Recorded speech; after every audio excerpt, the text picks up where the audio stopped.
It's sort of humbling to see yourself on the screen for the first time. What a blessing, and a joy and privilege to be with you. Your Bishop John, is my friend. And your Bishop Diane, is my friend. And your Bishop Mary, is my friend. And you are my friends. And it is a privilege for me to be able to be with you at this convention, even in the midst of some hard times. It's all right. It's all right. Don't worry about it. Jesus said, in this world you will have tribulation, but be of good cheer. I have overcome the world. And if you don't believe Jesus, Bobby McFerrin said it this way: don't worry, Los Angeles, be happy.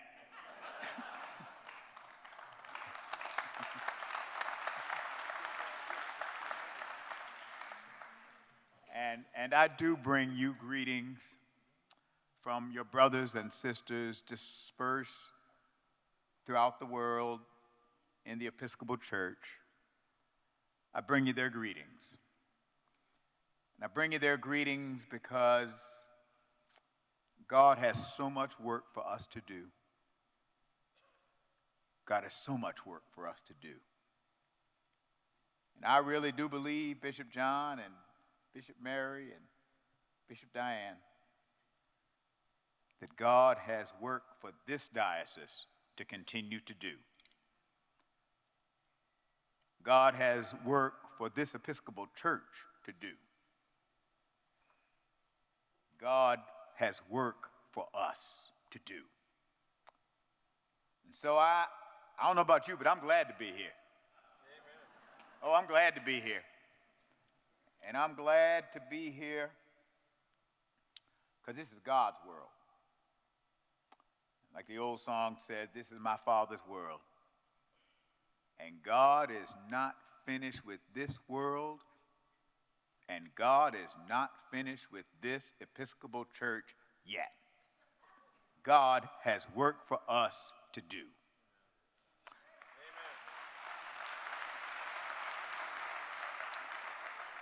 So let me give you a song. I mean, the guys back here were wondering what I was going to do. So let me give you a song. Y'all know this one? It's the one, if you cannot preach like Peter. Y'all know this one?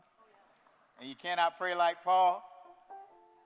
You just tell the love of Jesus, how he died to save us all. You want to tune up on me? Yeah, we're good. You ready? Page 25. Page 25.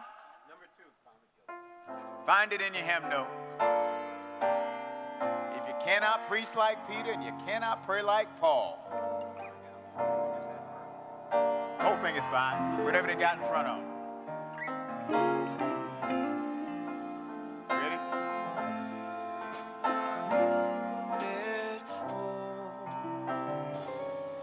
There is a balm in Gilead to make the wounded whole. Times I feel discouraged and think my words in vain. But then the Holy Spirit revives my soul again. There is a balm in Gilead, heal the wounded whole. There is a balm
even when I was a rector and was responsible for starting 2 different choirs, in addition to the third one, they never let me sing with them. So thank you, brothers, thank you.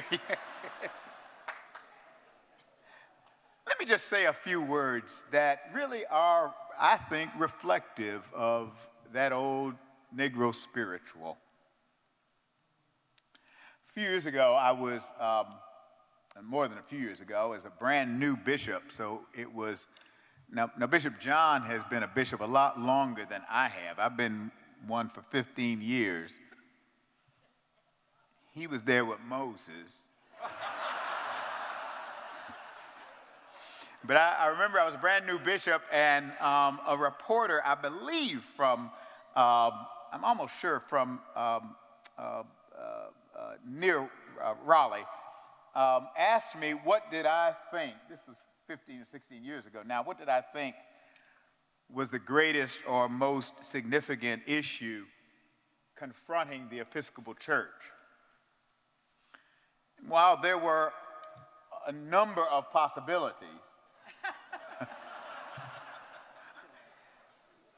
one word came to me then that actually I would say is still the same. It might be summed up in the Latin phrase, e pluribus unum, out of many one. See, the truth of the matter is, the Lord God Almighty put us on this earth to dwell upon the face of the earth. Whatever God had in mind, we were put here to be God's human children. We are God's human family. And we were put here to care for each other, to care for this world, this creation, to tend this garden, and to transform it from the nightmare it often can be into the dream that God intends for it to be. My daddy, when I was a little boy, used to say, you know, the Lord didn't put you here just to consume the oxygen. Right? I mean, you have a biological purpose, to be sure, but you aren't here just for biology. You are here to replenish the earth, to care for it, to care for each other. God put you here to care for this world and each other. Therefore, you have a task not simply to consume, but to give. We're here not just to consume the oxygen, but to care for this world. And so I want to suggest that maybe we really are here for that purpose. That maybe God actually has something in mind for us, for this diocese, for this Episcopal Church, for this world. Maybe, please God, maybe God intends for this world to look something like God's dream and something less than our nightmare.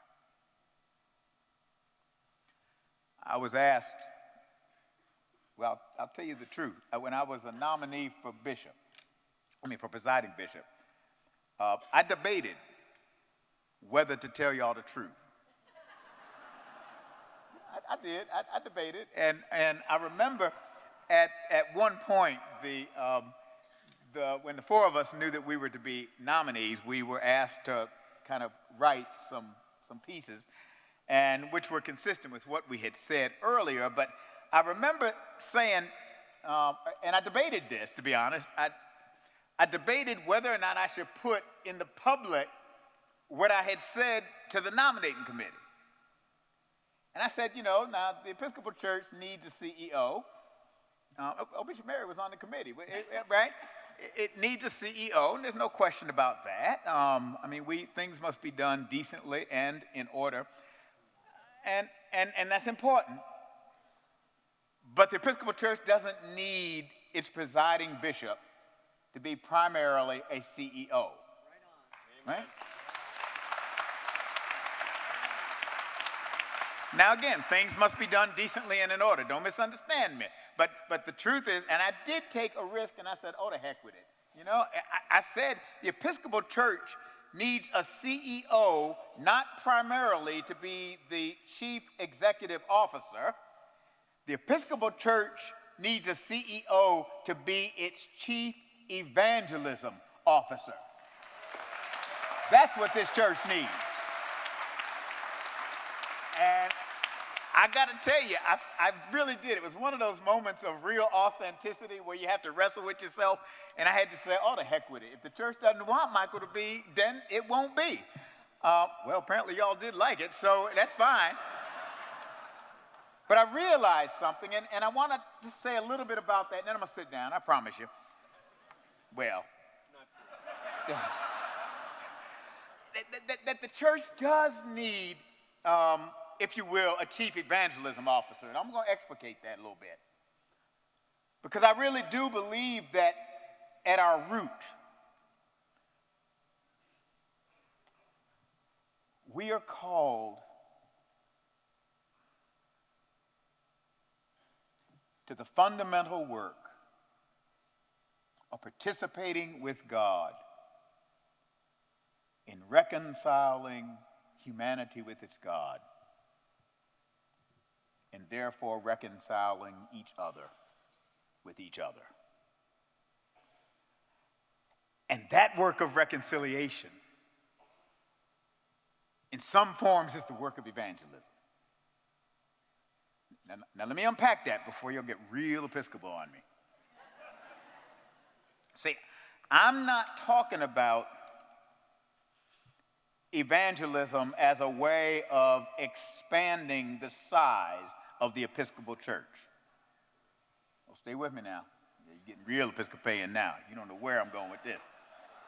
No, and I'm not talking about reconciliation as simply getting more people to agree with us. You see where I'm going so far?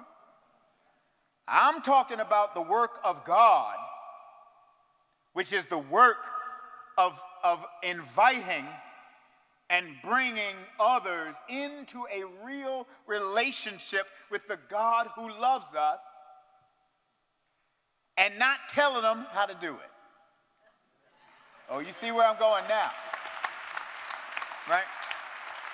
Because see, that's God's real work. And that is the work of reconciliation and the work of evangelism. And I have no doubt that when you get that many folk that close to God, some Episcopalians are going to be in the mix. But how many Episcopalians are in the mix is not the point. The point is to help us to grow closer with the God who created all of us.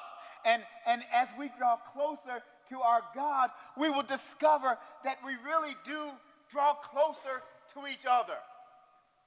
E pluribus unum. You see where I'm going now? See, the truth is,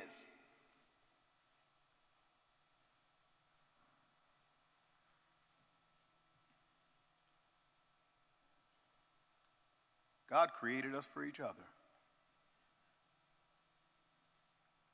We were made for each other.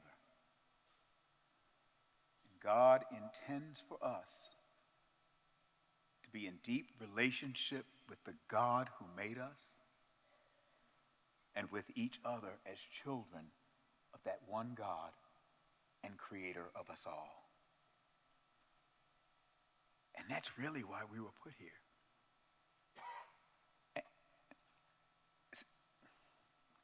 See, the truth is, we weren't put here for anything else. Think about it for a moment. do you really think the world needs the Episcopal Church because we are so cute? You know, when you think about it, I mean, really? Do you really think that the world needs us to be who we are so that the world can survive without us? Now, we were put here not simply to consume the oxygen, but we were put here to care for each other, to care for this world, to care for this society, to care for this social order until justice actually does roll down like a mighty stream and righteousness like an ever-flowing brook. Oh, somebody help me now. Amen. See, I am convinced that God came among us. How am I doing on my time? Am I all right, Bishop? Keep on going. Go. See, God came among us in the person of Jesus of Nazareth, and I'm convinced he did it to show us the way, to be right and reconciled with the God who created us all, to show us the way to be right and reconciled with each other. And in so doing, he came to show us the way to live together, to be together. And the truth is, in showing us that way, he came to show us that the way of love really is the only way. I'm not talking about anybody's religion now. I'm not talking about anybody's political party. I don't know about y'all here. I came here from North Carolina. And see, in North Carolina, I used to say, you know, God's got a big tent. I could get in trouble with this one. I'm not sure. That's all right. See, God's tent's big enough for Republicans. Help me, somebody. Amen. And Democrats, right? Amen. See, God's tent is pretty big. There's plenty of good room for all of God's children. And when we discover that there's plenty of good room, we will discover that there actually is plenty of good room for all of us. And that nobody gets excluded in God's house. And, yeah.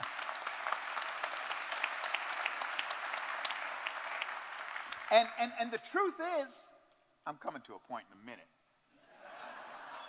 The truth is that when we discover that there actually is plenty good room, we'll discover that there's room enough for all of us.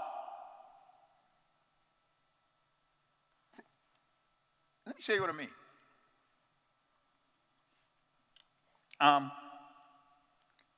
Well, okay, don't be offended by what I'm about to say.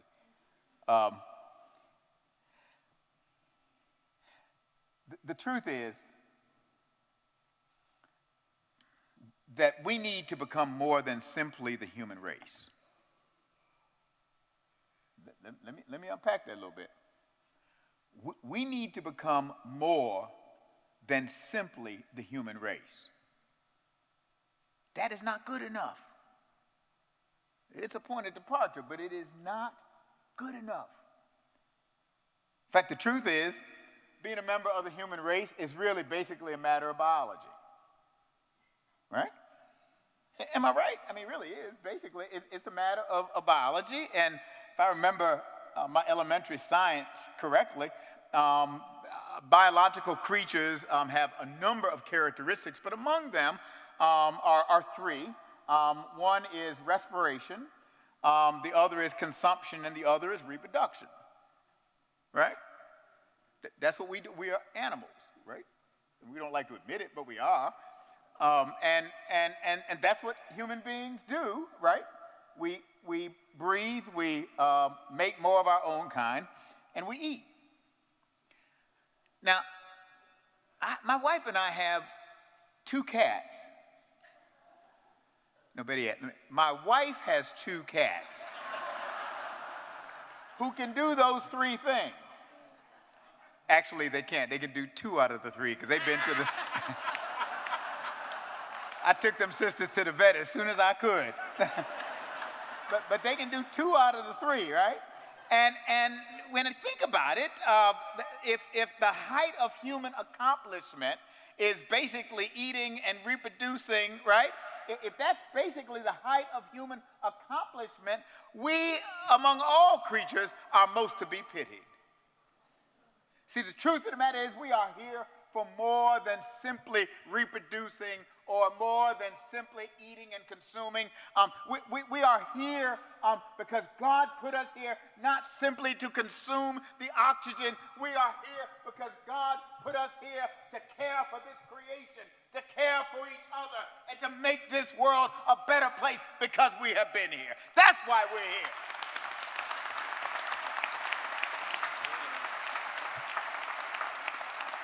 And the truth is, and I'm going to bring this home now, but the truth is, well, fairly soon.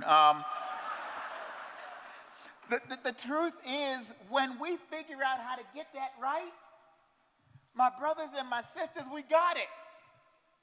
Because God put us here to care for each other, to care for this world, or to say it the way Jesus said, to love the Lord our God, to love our neighbor, and to love each other. That's why we're here. You don't need any fancy scientific understanding for that. We were put here to care for each other and for this world. And Jesus came to show us the way. I have come, he said, that you might have life and have it abundantly. I have come to show you the way, the truth, the life. I have come that you might have life and have it abundantly. And you know what?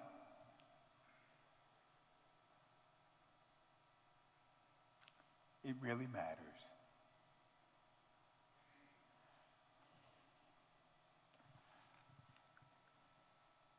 Some years ago, I was in Raleigh, and it was in the summer because I was listening to public radio.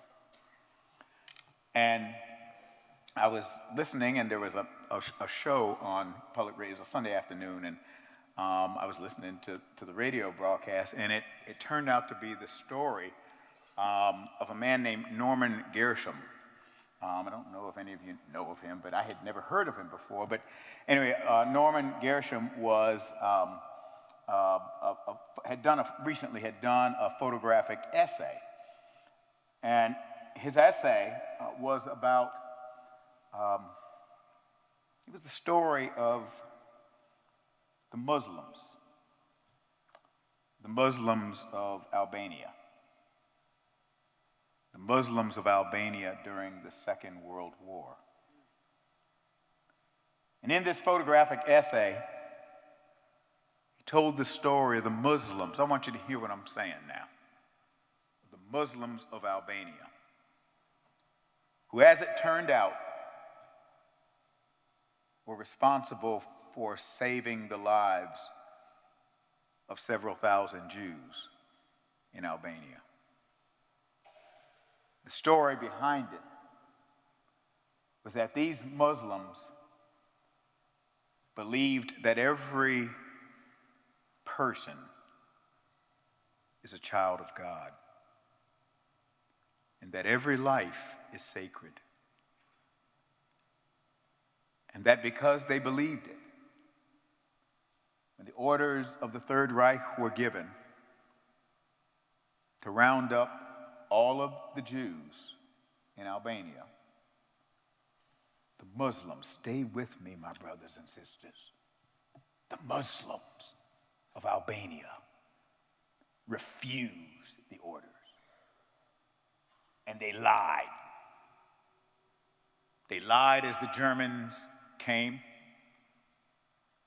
They lied, said they didn't know where they were. And this small community of Muslims saved over 2,000 Jews. And they did it by lying,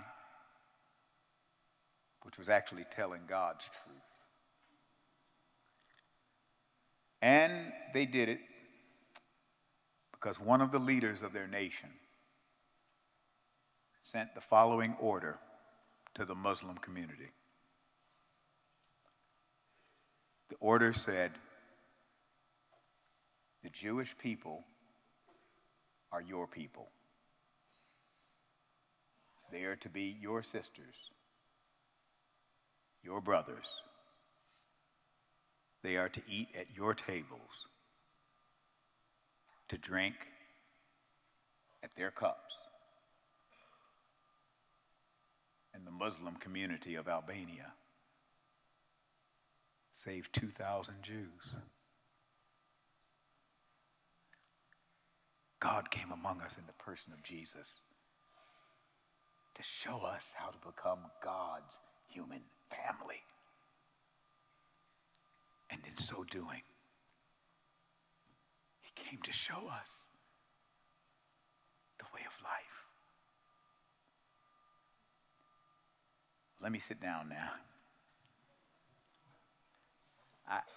I was going off to college. This is true. I was going off to college.